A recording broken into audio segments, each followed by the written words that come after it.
శ్రీమాత్రే నమః. శ్రీ మహాలక్ష్మీదేవి కుటుంబం గురించి మనం చెప్పుకుందామండి. వాళ్ళు ఎవరెవరు ఉంటారు ఏమిటనేది. మహాలక్ష్మీదేవి మనందరి దైవం. ఆమె గోత్రం భార్గవ గోత్రం.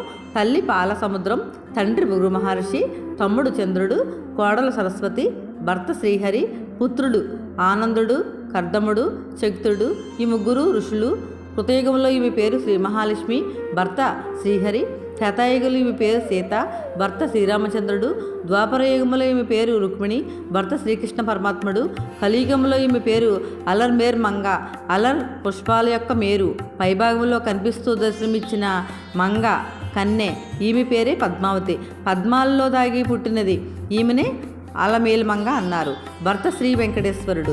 కృతయుగంలో వైకుంఠంలో, త్రేతాయుగంలో అయోధ్యలో, ద్వాపరయుగంలో మధురలో, కలియుగంలో తిరుమలలో ఈమె నివాసం.